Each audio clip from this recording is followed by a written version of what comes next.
Praise the lord. అందరూ బాగున్నారండి. ఒక చిన్న మాట చెప్తాను. మనం ప్రతిరోజు కూడా మన సమస్యల గురించి ప్రార్థన చేస్తున్నాం కదా. మీరు, నేను, ఇంకా మీకు తెలిసిన వాళ్ళు, మీరెళ్ళే చర్చెస్ లో గానీ తెలిసిన వాళ్ళకి కానీ ప్రార్థన చేయమని ప్రార్థన అవసరతలు వాళ్ళకి చెప్తున్నారు.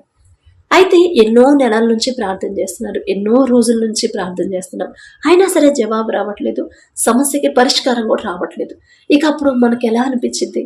ఎంత ప్రార్థన చేసినా దేవుడికి నా మీద ప్రేమ లేదులే, లేకపోతే ఇన్ని సంవత్సరాల నుంచి నేను ఈ సమస్య దేవుని దగ్గర పెడుతున్నాను కానీ దేవుని మనసు కరగట్లేదు, దేవుడికి నా మీద ప్రేమ లేదు, నా మీద జాలి లేదు అని అనుకుంటా ఉంటాం కదా.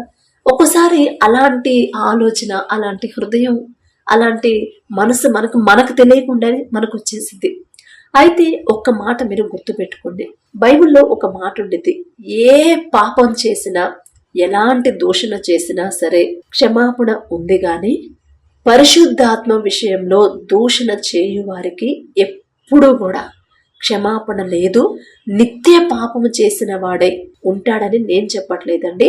మార్కు సువార్త 3వ అధ్యాయం 28, 29 వచనాల్లో తండ్రి రాపించి పెట్టాడు. ఎందుకంటే మనం ప్రార్థన చేసే వాళ్ళమే, అయినా సరే దేవుని మీద గొణుగుతా సణుగుతా ఉంటాము. అది మీరు ఎలాంటి మాటలు మాట్లాడుతున్నారో నాకైతే తెలియదు. మరి దేవుని కృపను బట్టి ఆ గ్రహింపు మరి తండ్రి ఇచ్చాడు. మాట చెప్పే మనసు చెప్పమని తండ్రి కృప, అంతేగాని నా సొంత మాటలు కాదండి. ఎందుకంటే చాలా మంది కమెంట్స్ లో కూడా పెడుతున్నారు, నేను చూస్తున్నాను. నేను చేసిన తప్పు ఒప్పుకుంటున్నాను సిస్టర్, నేను ఏం తప్పు చేశానో నాకు తెలిసేలా చేశాడు యేసయ్య. నేను మనస్ఫూర్తిగా కన్నీటితో ప్రతిరోజు 3 గంటలకు లేచి కన్నీటితో నేను చేసిన తప్పు మొత్తం ఒప్పుకున్నాను, అయినా కూడా నాకు జవాబు రావట్లేదు, నాకు దారి చూపించట్లేదు, ఆ సమస్యల నుంచి బయటపడే మార్గమే నాకు కనిపించట్లేదు, నా ప్రార్థనకే జవాబు రావట్లేదు అసలు అని చాలా మంది చెప్తున్నారు.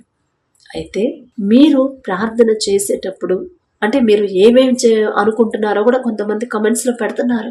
నాకు అర్థమవుతుంది మీ మైండ్ సెట్ ఎలా ఉంది, మీరు ఎలాంటి పరిస్థితిలో ఉన్నారో అర్థమవుతుంది. అందుకే చెప్తున్నాను, అపవాది ఎప్పుడు కూడా ఎవరిని మృంగుదునా అని మనకి వాక్యం తెలుసు కదా. ఆ గద్దింపు అనేది మీ హృదయానికి వస్తుందో లేదో ఒక్కసారి ఆలోచించుకోండి.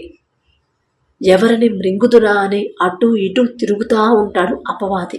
అంటే ఏ తప్పు చేసినా, ఎలాంటి తప్పు చేసినా, ఎలాంటి దూషణ చేసినా మనం క్షమాపణ అడిగితే క్షమాపణ ఉంది.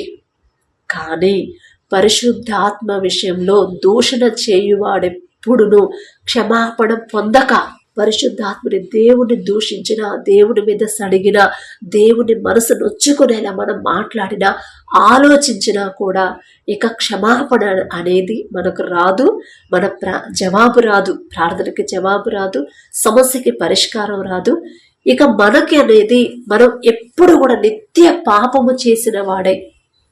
మనం అప్పటి వరకు ఆ దూషణ చేయకముందు వరకు అన్ని మంచి పనులే చేశాం.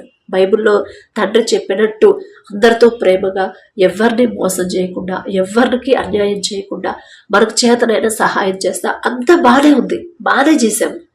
కానీ ఎప్పుడైతే దైవ దూషణ, పరిశుద్ధాత్మ విషయంలో మనం దూషణ చేస్తామో, దేవునికి వ్యతిరేకంగా మాట్లాడతామో, ఇక నిత్య పాపంలోనే మనం చేసిన వాళ్ళ లెక్క అని నేను చెప్పట్లేదు.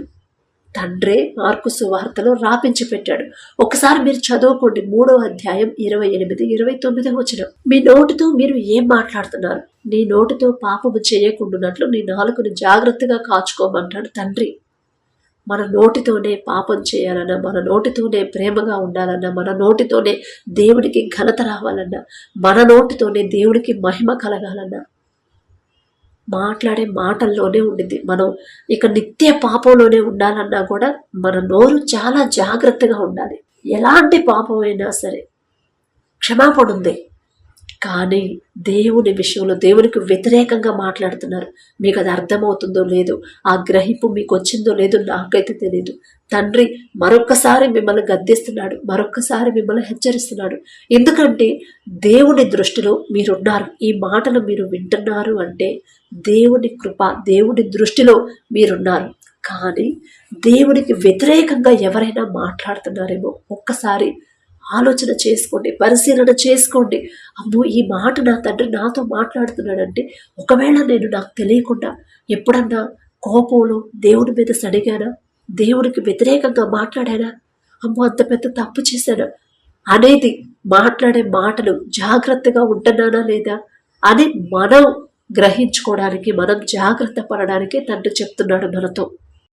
బైబిల్లో ఒక మాట ఉండిద్ది, తండ్రి తనకిష్టమైన వారినే గద్దించును కదా అని ఒక మాట ఉండిద్ది. మీరు చదివే ఉంటారు. మనం దేవుని దృష్టిలో ఆయనకి ఇష్టలుగా ఉన్నాం కాబట్టి మనల్ని గద్దిస్తున్నాడు. ఇదిగో మీరెందుకు ఇలా మాట్లాడుతున్నారు, మీ ప్రార్థనకి జవాబు రాకపోతే, సమస్యకి పరిష్కారం రాకపోతే నా మీద దూషణ చేస్తారా, నన్ను బాధ పెడతారా? జాగ్రత్త, మీ నోరు జాగ్రత్త అని తండ్రి చెప్తున్నాడు. తండ్రి తనకిష్టమైన వాళ్ళనే గద్దిస్తాడు. ఎందుకంటే దారి తప్పడం ఆ తండ్రికి ఇష్టం ఉండదు కాబట్టి. అందుకే తండ్రి మనకు చెప్తున్నాడు, పరిశుద్ధాత్మ విషయంలో దూషణ చేస్తున్నారా, జాగ్రత్త, నిత్య పాపం చేసిన వాళ్ళ లెక్కే. క్షమాపణ పొందక నిత్య పాపము చేసిన వాడు యుడ్డునని మీతో నిశ్చయముగా చెప్పుచున్నానని తండ్రి చెప్పాడు. ఈ మాటలు వింటున్న మీరు మాట్లాడే మాట విషయంలో చాలా జాగ్రత్తగా ఉండండి. ఎలాంటి పాపం చేస్తున్నారు, ఏ విషయంలో మీరు పడిపోతున్నారు, ఎలా జీవిస్తున్నారు, ఎలా బ్రతుకుతున్నారు దేవుడికి తెలుసు. ఒక మాట మనం మాట్లాడుతున్నామంటే అది ఖచ్చితంగా ఆ మాట పూర్తి కాకముందే తండ్రికి తెలుసు అని నేను చెప్పట్లేదు. తండ్రే చెప్తున్నాడు, తండ్రే రాపించి పెట్టాడు. మన మనసులోకి ఆలోచన రాకముందే, అది పూర్తి కాకముందే అది పూర్తిగా తండ్రికి తెలుసంట. కాబట్టి మీరు ప్రార్థన చేసేటప్పుడు కానీ, చేసిన తర్వాత కానీ, చేసిన ముందు కానీ ఎలా ఆలోచిస్తున్నారు, ఎలాంటి ఆలోచన మీ మైండ్లో ఉంది, దేవుని దూషిస్తున్నారా? ఎంత ప్రార్థన చేసినా దేవునికి కనికరం లేదు అసలు. ఎప్పుడు ఆశీర్వదించిన వాళ్ళనే ఆశీర్వదిస్తాడు. నేనంటే ఇష్టం లేదు దేవునికి. అసలు దేవుణ్ణి అనవసరంగా నమ్ముకున్నాను, అనవసరంగా ప్రార్థనకి వెళ్తున్నాను, అనవసరంగా భక్తి చేస్తున్నాను అనుకుంటున్నారేమో. జాగ్రత్త, దేవుడు మిమ్మల్ని గద్దిస్తున్నాడు. అలాంటి మాటలు మన నోటి వెంట రావాలని అపవాది ఆలోచనలు తెస్తాడు. అపవాది ఆలోచనలేవో దేవుని ఆలోచనలేవో మనం గ్రహించుకోవాలి, తెలుసుకోవాలి. ఆ తెలుసుకునే జ్ఞానాన్ని తండ్రిని అడగాలి. కాబట్టి మాట్లాడే విషయంలో జాగ్రత్తగా నడుచుకోండి, మాట్లాడండి, జాగ్రత్తగా మాట్లాడండి. దేవుని విషయంలో గనక మనం జాగ్రత్తగా లేకపోతే ఖచ్చితంగా మనం ఎంత ప్రేమగా, ఎంత మంచిగా అందరికీ సహాయం చేస్తా, అందరితో ప్రేమగా ఉన్నా కూడా దేవునిని గనక దూషించామంటే అదంతా కొట్టిపడేస్తాడు, మనం చేసిన మంచి అంతా. ఇక భ్రష్టాత్మక మనల్ని అప్పగించేస్తాడు, ఇక పాపంలోనే పడేస్తాడు. ఇక ఆ బాధ ఇక అసలు తట్టుకోలేం కదా. అగ్ని ఆరదు, పురుగు చావదు. నిత్య పాపము చేసిన వాడే యుండునని మీతో నిశ్చయముగా చెప్పుచున్నాను తండ్రి చెప్పాడంటే మనం జాగ్రత్త పడాలని అర్థం. దేవుని విషయంలో ప్రార్థన జవాబు రాకపోయినా పర్వాలేదు, అయ్యా నాకు ఇంకా మీ జవాబు పొందుకునే ఓర్పు సహనాన్ని నాకు అనుగ్రహించండి, నిరీక్షణ నాకు ఇవ్వండి అయ్యా. ఇంకా ఆలస్యం అవుతుందంటే నేనే ఎక్కడో సరిచేయాలి, నేనే ఎక్కడో సరవ్వాలేమో, ఏదో విషయంలో మీ నుండి దూరం అవుతుంది, తప్పిపోతున్నానేమో అని ప్రార్థన చేయండి.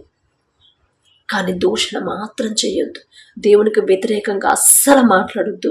గుర్తుంచుకోండి. Praise the lord.